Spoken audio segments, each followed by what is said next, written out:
Tonight on 2020, the scandal that put a glaring new spotlight on college sexual assault. After a Rolling Stone article Out of that scandal rocking the University of Virginia. It was one of the biggest stories to ever hit a college campus ever.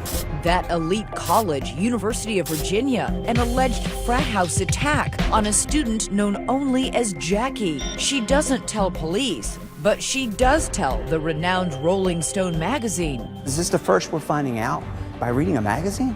Really? Now, speaking only to 2020, the dean who says she was unfairly villainized. They made it look like I used the trust of young women to cover up rapes. But tonight, what's the real story behind an expose that fell apart? Series of discrepancies. Wow, I didn't say any of that. Was it all a devious plot by Jackie, making up the attack to snare the real boy who had rejected her? She's pulling out all the stops. She's doing anything she can to get you to fall in love with her. And the measures become more and more desperate. you believe she stole your story. And next week, it's Rolling Stone on the stand in a blockbuster libel trial. Now, the key players and deposition tapes never seen in public of a reporter whose article had to be retracted. I had full faith in Jackie, and discovering that she had misled me was just devastating. 9,000 keystrokes. We were done. What happened to Jackie? Here's Amy Robach.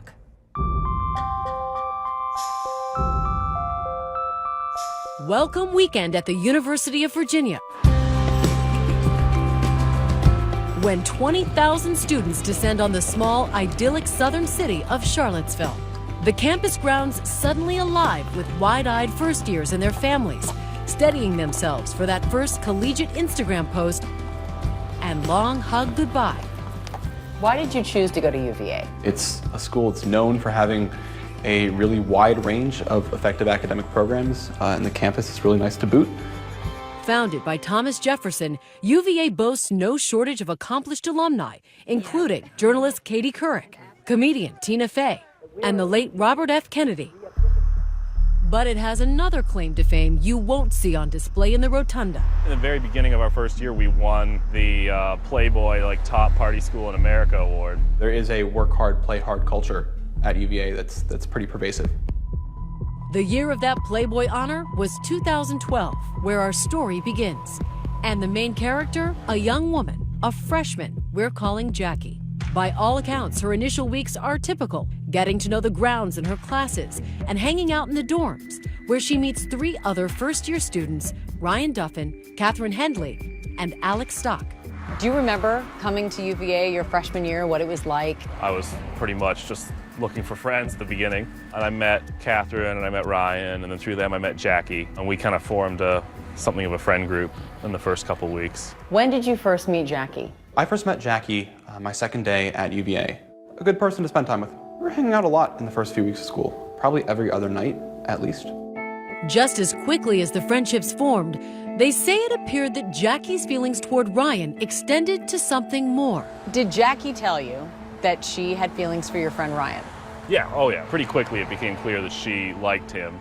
But you weren't interested in her romantically? No, but I didn't want to date her. But it became pretty clear very quickly that she had developed an interest in me. We did go on one date because I figured if you're willing to ask, you should get a chance. But after that date, I told her, sorry, I'd rather just keep this as friends. You said that to her? Mm-hmm. And how did she respond? She started crying. Did not go over well at all. I guess that really shook her up. When Ryan wasn't interested in her, she would be, crying her eyes out with me and Catherine. What would she say when she was crying? It's just mostly, why doesn't he like me? And she was devastated? Yeah, I would say she was pretty upset. More upset than I think the average person would be on a crush that's lasted a week or two. But soon enough, they say Jackie has a new man in her life, an upperclassman who happens to be a member of one of the school's most prominent fraternities, Phi Kappa Psi. She said that there was somebody in her chemistry class who wanted to go on a date with her. Did she give that person a name? Yes, she said his name is Haven Monahan.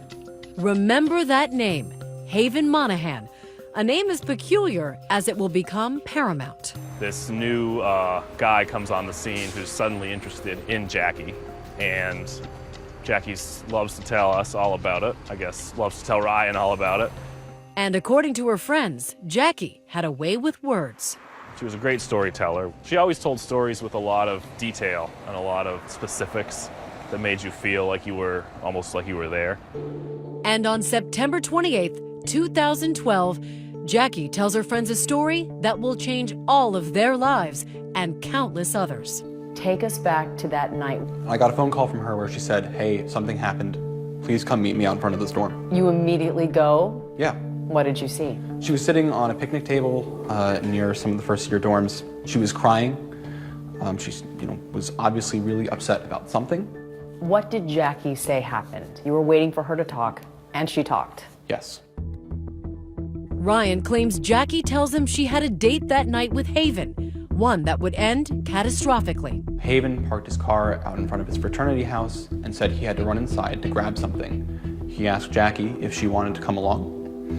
She said yes, and she said that once they got up to his bedroom, there were 5 other men waiting in the bedroom, and Haven forced Jackie to perform oral sex on those 5 men. What was your response? The first thing I wanted to do was go to the police about it.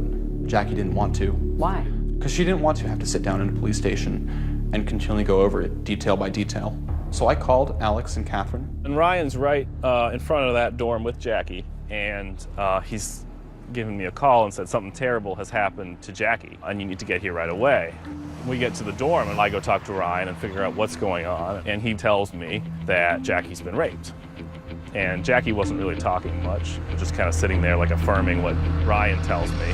Did you tell her to call police? And that was kind of what Ryan and I were both telling her. And obviously right after the attack, she wasn't in any condition to go anywhere and she just wanted to go to bed. Alex and I spent the night sleeping on sleeping bags in her dorm room to make sure that she was okay. In the subsequent days, Jackie's friends say they continued to check in on her. Did the two of you get closer during this time? Did she lean on you more? No, so we actually stopped hanging out a few weeks afterwards. Why? And it wasn't because of the assault. It was because, yet again, she still would ask me why I was not willing to date her. And, for lack of a better answer than I don't want to, I realized that it would be better to cut off the friendship. It seemed like you came to the realization she couldn't accept just a friendship. Yes. Jackie chooses not to report the assault to the police and drifts away from her 3 friends. Then, almost 2 years later, a reporter from Rolling Stone walks onto the campus and puts Jackie's story, her former friends, and the University of Virginia in the nation's crosshairs. An allegation of a brutal gang rape at a UVA frat house caused outrage in Charlottesville. My dress is not a yes! And nationwide. Coming up, Jackie's story goes national. A student told Rolling Stone magazine that she was gang raped at a party. A campus and a country taking the story as gospel. The article was not to be questioned. It was the word of God when it came out. But would those words continue to hold up? Good evening, everyone. I'm David Muir. And I'm Elizabeth Vargas. In a week where alleged sexual assaults have been front and center, possibly affecting the presidential election, that topic continues to be especially relevant on college campuses. In fact, right now in the fall is when more than half of college campus assaults occur. It's been dubbed the Red Zone, and we're live tweeting during tonight's program. You're sure to have strong opinions, so join our conversation on Facebook and Twitter. And when we come back here, the explosive twist that is about to occur.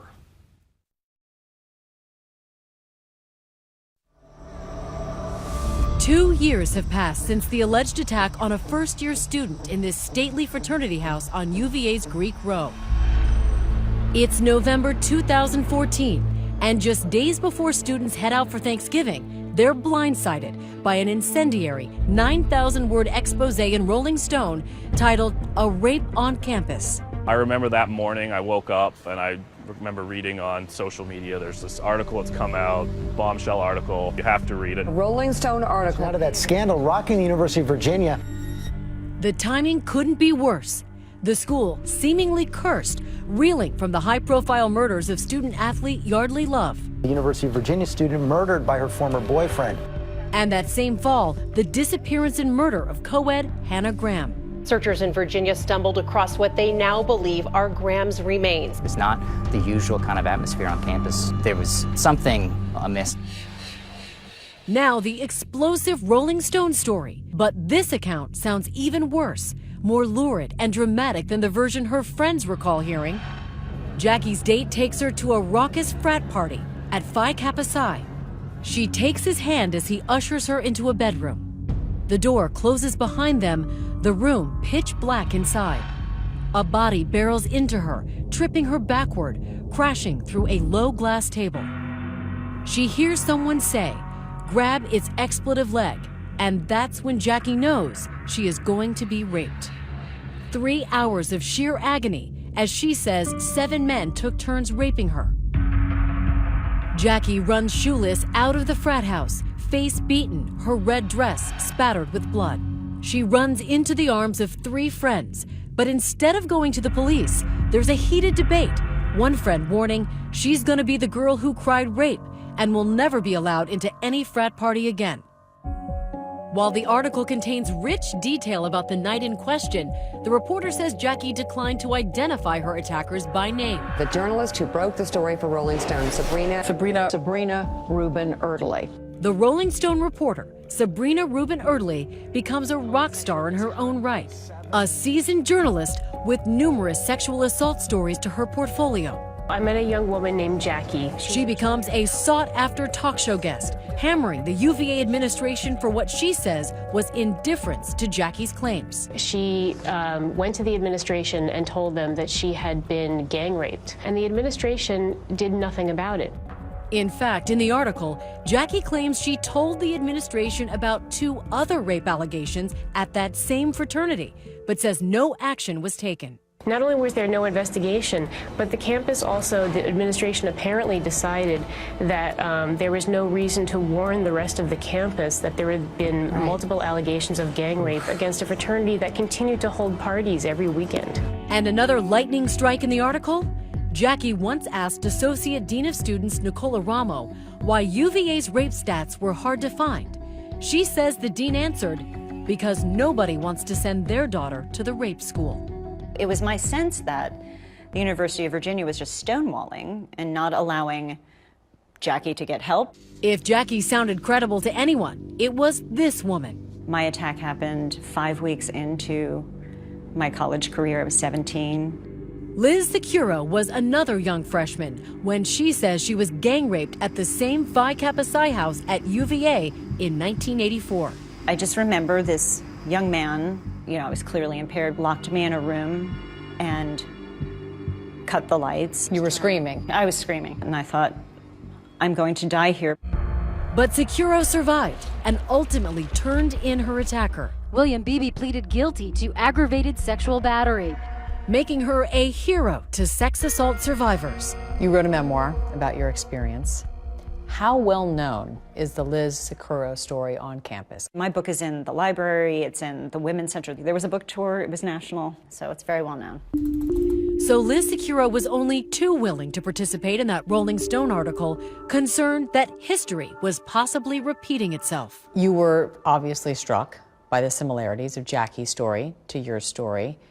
How so? What specifically? Well, the house, first of all, and I think Sabrina probably thought, oh my God, is this some sort of sick tradition? Know who else was wondering? The federal government.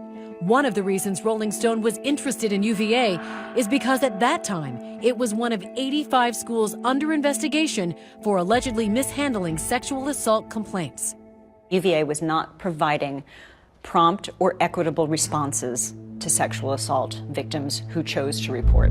When the article comes, there is a torrent of reaction. Shock, not just at Jackie's horrific attack, but also at the way the university handled her case.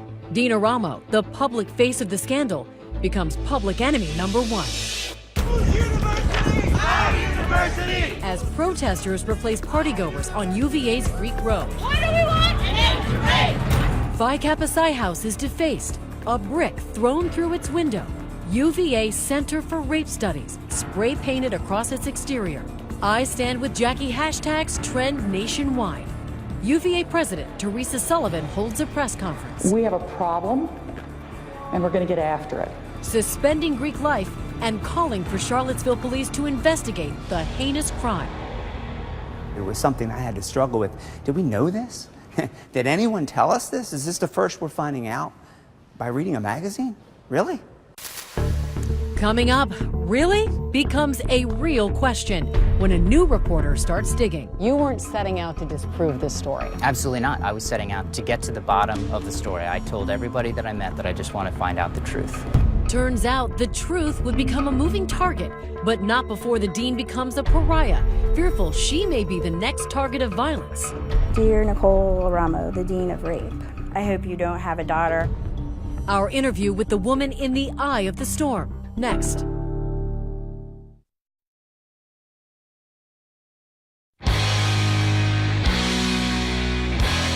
For 49 years, it's been considered the encyclopedia of rock. But now, the Rolling Stone article about an alleged rape is rocking the very foundation of an elite university. The most read non-celebrity story in its history. The university founded by Thomas Jefferson now finds itself in total crisis. The state's attorney general is appointing a special investigator. There's something seriously wrong with the university officials in charge of these students. And the public face of that scandal? Associate Dean of Students Nicole Ramo, who shared with us just a tame selection of the onslaught of hate mail she received in its wake. Dear Nicole Ramo, the dean of rape, I really hope that an enterprising U.S. attorney finds a way to throw you in prison. God will have his day with you and hold you accountable. You're a despicable human being.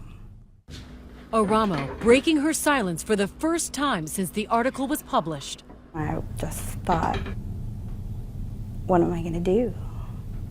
And that was hard. It was very hard. Hardest perhaps because according to Ramo, she is not only an employee who loved her students. This is my University of Virginia ring. She's also a proud UVA alum. I'm proud of it. I have 3 degrees from UVA. As the Associate Dean of Students, you were also the chair of UVA's Misconduct Board. The Sexual Misconduct Board, yes. So frontline, dealing with those who claim to have been sexually assaulted on campus, correct? Yes. One of them was Jackie. Jackie came to her about a year after her alleged assault. Yet when Ramo read the account in Rolling Stone, she says it was practically unrecognizable. My heart sunk. It was very different from what I knew of the story, so I was very confused at first. Like, why wouldn't she tell me? You know, why would she provide all this information and not provide it to me and let me help her? So that was kind of my first reaction. Ramo says Jackie's account in the magazine was far more specific, far more violent, and the portrayal of her support of Jackie very misleading. It portrayed her as a callous, indifferent administrator who became a false friend of Jackie in order to coddle her into not reporting her sexual assault beyond the bounds of Dean Ramo's office. The Rolling Stone reporter requested an interview with Ramo, but the school wouldn't allow her to participate. Nevertheless, she's mentioned by name 31 times, and the article includes this photo illustration of her. And as you'll find out, it will become a major point of contention in the story. How would you describe how Rolling Stone portrayed you? They made it look like I used the trust of young women to cover up rapes, and that was so far from anything I would ever do. It was just unbelievable to me. Quote, because nobody wants to send their daughter to the rape school. Did you say that? No. Did she make that up? I can't say. But I know I didn't say it. Would you have ever said anything like that to an alleged victim of sexual assault at the University of Virginia? No. Ramo says despite her issues with the accuracy of the article, her hands were tied due to privacy laws. I can't speak to the specifics of my interactions with students. You couldn't defend yourself? No, there was nothing I could do to speak to what I knew wasn't accurate, and that was really difficult. You were scared? Yeah, I thought I was sure I was going to be fired. I was sure that, and I just didn't know if I could do it, honestly. And I went to work every day and I tried to do it, but I wasn't sure I could do it. But while the fires of fury burn on campus at UVA, another reporter is about to stoke the flames from about 120 miles east at the Washington Post. Meet T. Reese Shapiro. Shapiro works the Post's education beat. I had been in Charlottesville for the better part of 6 weeks covering the Haney Graham disappearance, and a lot of the feeling that I got at the time was, how come we are totally blindsided by this report out of Rolling Stone, a national outlet that has no connection to Charlottesville whatsoever? You thought you had missed something. And I had missed something. It was one of the biggest stories to ever hit a college campus ever. Soon enough, Shapiro is out of the newsroom and back in Charlottesville talking to students. You weren't setting out to disprove this story. Absolutely not. I was setting out to get to the bottom of the story. Shapiro goes right to the source, Jackie herself, and over a coffee, he says she doubles down on the story she told to Rolling Stone. Tell me about your impressions of Jackie when you sat down with her. Extremely intelligent, composed, sort of gently mannered. She came up to me and introduced herself and said, "Oh, hey, I'm Jackie." And she wasn't afraid to be in public either. At that point, everybody, it seemed, in the nation knew her name and knew of her story. And she didn't shy away from me. She didn't also shy away from any question that I asked. Was she detailed? Very detailed, absolutely. And I went to my editor and I said, well, you know, I've spoken with her and I feel like we have a really good interview here. And he appropriately said, well, now it's our turn to get to the truth of the matter too, and that we need to find the people who allegedly assaulted her. On campus, Shapiro can't find those alleged attackers, but who he does find brings the kind of breakthrough seasoned reporters bank on.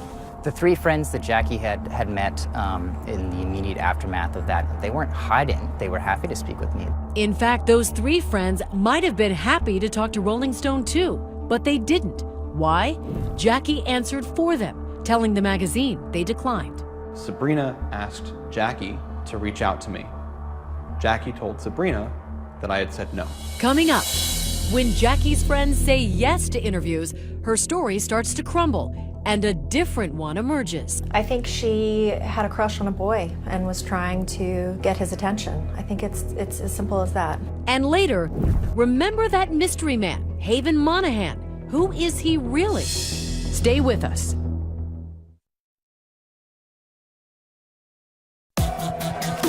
After hours in Charlottesville, frat life back in full swing, but back on campus. Two stories have emerged in the alleged rape of a college co-ed, the one on the record in Rolling Stone, and the one that's just starting to circulate that it's maybe all a lie. Series of discrepancies. The fraternity says no party happened the night in question. There was no social event at the house. During the weekend of September 28th, the accuser said she attended and was raped.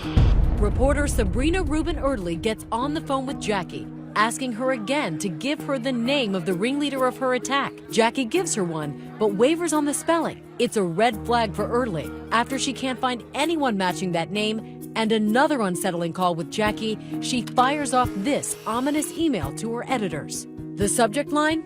Our worst nightmare. Jackie isn't credible. We have to issue a retraction.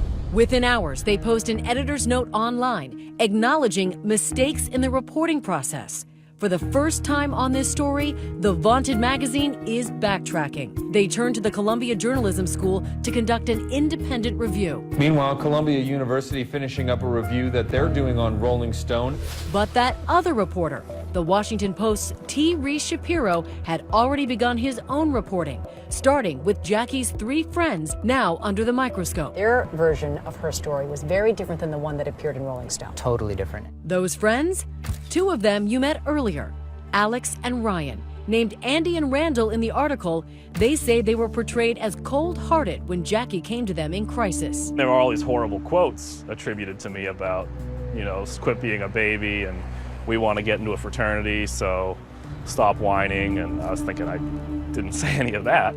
That conversation never happened. We wanted her to, go to authorities. Sabrina did reach out to you after the article was published. Yes. Sabrina called me with one question. She wanted to know if Jackie had ever actually asked me to be a part of the initial reporting. She had not. If you had spoken with Rolling Stone before the story was published, what would you have told them? I would have told them the story as I was told it by Jackie, a version of the story inconsistent with what was published in the article. One of those inconsistencies, in the version they heard, there were 5 alleged attackers, not 7, and the ringleader of the assault had a name, Haven Monahan. She named her attacker as Haven Monahan. Yes. Haven Monahan. Remember, he was supposedly Jackie's date the night in question. Ryan says Jackie told him she was nervous about dating an upperclassman, so she asked Ryan to vet him. You had been texting him trying to find out his character on Jackie's behalf. But in those texts obtained by 2020, Haven seems frustrated because Jackie is clearly smitten with someone else. Get this, she likes some other first-year guy. She said this kid is smart and funny and worth it. So Haven started speaking pretty quickly about how Jackie was interested in some other guy she knew. They were describing you. Yes. And you knew that immediately? It was pretty clear. Ryan and Haven never actually met in person, so after the alleged attack, he wants to confront him. I ran a search on UVA's student directory to try to find Haven Monahan. No results. From what I could turn up, there was no student at UVA named Haven Monahan. Guess who else figured that out? The Charlottesville police, who now say Jackie isn't cooperating with its investigation. So that was an obstacle for us. Leading Police Chief Tim Longo to make this blockbuster announcement. That act that was described was not consistent with the facts and circumstances as they were described in the article in Rolling Stone magazine. I don't believe what was depicted in that article took place. Did something happen? I don't know. So what about that Rolling Stone article? In April 2015, the Columbia Journalism Review weighs in and determines the story was, quote, a journalistic failure that was avoidable. It was the product of failed methodology. 5 months after publication, Rolling Stone takes down its story. Seeking to clear her name and restore her reputation, Dean Nicola Ramo files a $7.85 million lawsuit against Rolling Stone and that reporter, Sabrina Rubin Erdely. Now Dina Ramo fighting back against attacks on what she calls her life's work. Left the article up. Defamation lawyers Tom Clare and Libby Locke took the case. What do you hope to gain with this lawsuit? First and foremost, we want the record set straight. As they begin to look carefully at the case, specifically those text messages, they conclude what might be the most incredible twist yet in this sad saga. Haven was Jackie all along. Was there that aha moment when you realized that this was a huge catfishing scheme? I think receiving those text messages from Ryan and reading them back and forth and seeing that there's just no way that this wasn't Jackie. Haven Monahan was, in fact, Jackie. Yes. Jackie was Haven Monahan. Better put.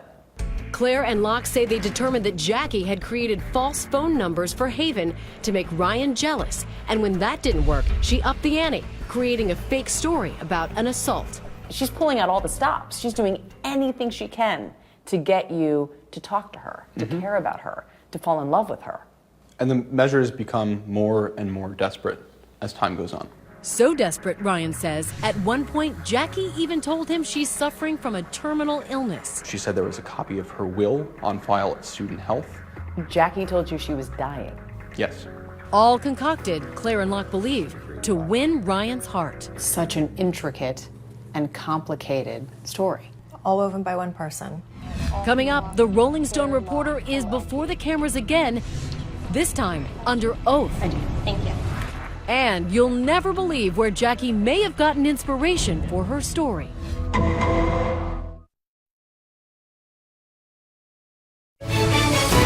2020 continues with more of What Happened to Jackie.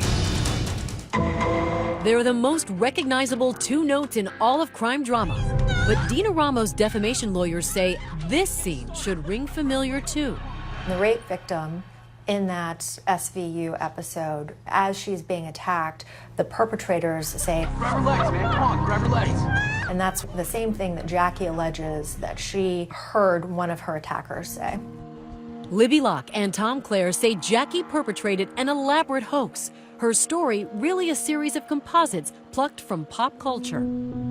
Look at this. a love letter written about Ryan. Ryan's great, actually. I mean, he's smart, he's attractive, he's funny, he's a scaredy cat.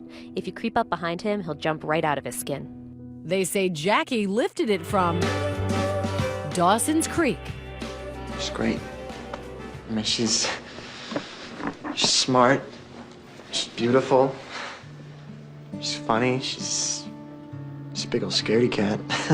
If you creep up from behind her, she'll jump out of her skin. She seems to have drawn significant components of her story from pop culture. But remember Liz Securo, the survivor of a sexual assault in 1984? She thinks Jackie drew inspiration from at least one nonfiction story, hers. You believe she stole your story? Yeah, absolutely, 100%. Now, in just a few days, Nicole Aramo will go toe-to-toe with a media titan, Rolling Stone. I think that the evidence is very clear that Rolling Stone acted with actual malice and reckless disregard for the truth. Aramo will need to prove Rolling Stone published its article with reckless disregard for the truth. Her lawyers pointing out that the editor's own fact-checkers raised issues before the story went to print. And what do they hold up as the proverbial Exhibit A? That image of the dean that appeared in the article. So this is the original photo of you. And then this is the picture that appeared in Rolling Stone. Yes. What do you see when you see this picture? My husband and I call it the devil picture because I look evil. It looks like I'm completely indifferent to this young woman crying in my office, which is complete mischaracterization of the type of person that I am. Rolling Stone called it a photo illustration, but it turns out even their own fact-checker flagged it, asking, too mean? We don't have to look any further than what the fact checker at Rolling Stone first thought when she saw that illustration. Is this too mean? And that was her initial reaction. 2020 requested an interview with Sabrina Rubin Erdely. She declined. But we have her on tape nevertheless. In this never-before-seen deposition tape from this past spring, we are hearing from Erdely for the first time being questioned under oath by Aramo's lawyers. Ms. Erdely, do you believe that Jackie was actually gang raped, knowing what you know now? I have no way of knowing. Do you have any belief whatsoever as to whether she was or was not gang raped? I couldn't possibly speculate. It never occurred to me that Jackie was fabricating a story. Jackie told you that she was raped by 7 men, isn't that correct?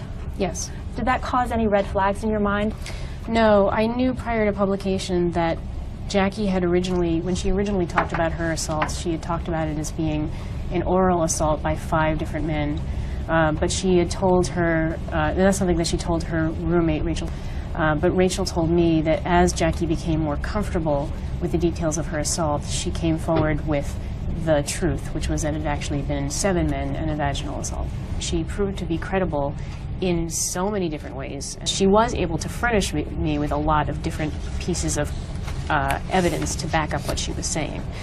And here is Erdely's response to why she didn't speak with Ryan Duffin before the article came out. What steps did you take to verify that Mr. Duffin actually wasn't willing to speak with you, other than having Jackie tell you so? Jackie at that point was I took her as a very credible source, and I took her at her word that that he did not want to speak. But the decision to trust Jackie in the first place is evidently a painful one. Why do these questions upset you? Because it brings me back to the time after I realized, you know, I had full faith in Jackie and in her story, and discovering that that she had misled me or had omitted information. It was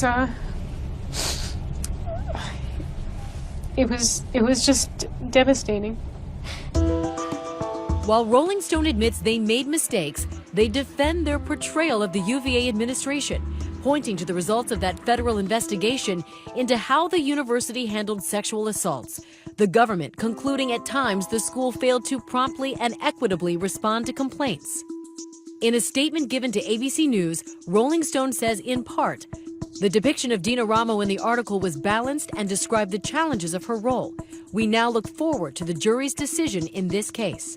One of the main reasons Rolling Stone says it focused on UVA to begin with was because there was already a federal investigation into how the University of Virginia handled sexual assault cases on campus. Do you think there was a problem?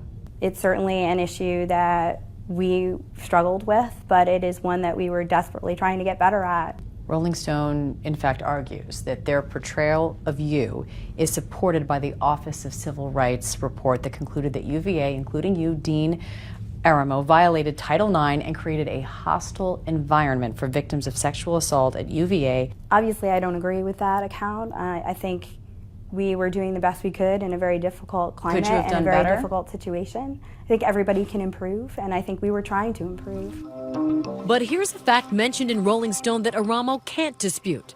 During her tenure as Associate Dean, not a single student was ever expelled for sexual assault. Can you understand how that may make some people think that UVA did not take sexual assaults on campus seriously enough? I can certainly see how some people could make that leap, but I just know what I was trying to do every day, and we were taking it very seriously from my position. 2020 did ask the university to participate in tonight's story, but it declined. In the wake of the scandal, Nicole Aramo is still employed at UVA, but she's no longer the Associate Dean of Students. I now work in the Vice President for Student Affairs Office. We're doing more of an administrative role, so I don't work with students as often. I see you're emotional saying that. It's difficult. It's not necessarily my passion. It's been a very difficult adjustment to be in a different role and not have the privilege to be with students in that time of need. Coming up, 2 years and no word from Jackie. Until now.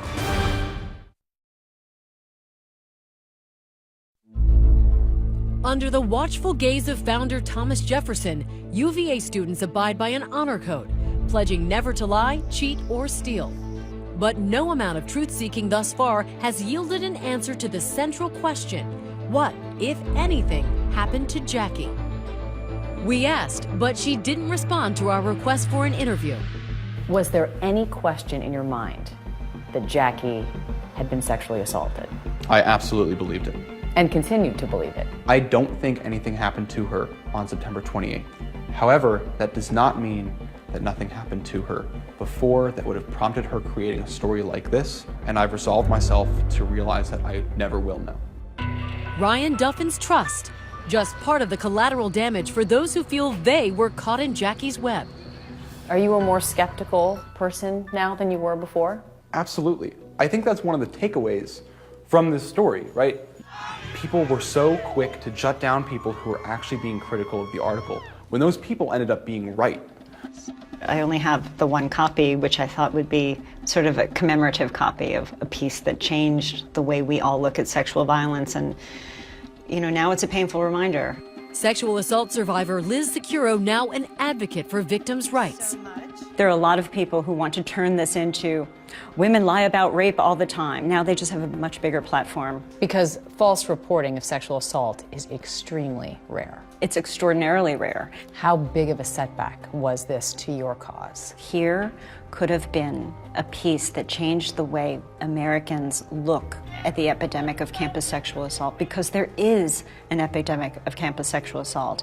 And in 9,000 keystrokes, we were done, weren't we? An alarming statistic buried in the fallout: almost 1 in 5 women will be sexually assaulted while in college. Rolling Stone believed the story to be true at the time they published it. And that trial in the civil lawsuit filed by former Dean Nicole Aramo is scheduled to begin this Monday. Expected to testify, the reporter Sabrina Rubin Erdely, and the woman we still know only as Jackie. What is Jackie saying now?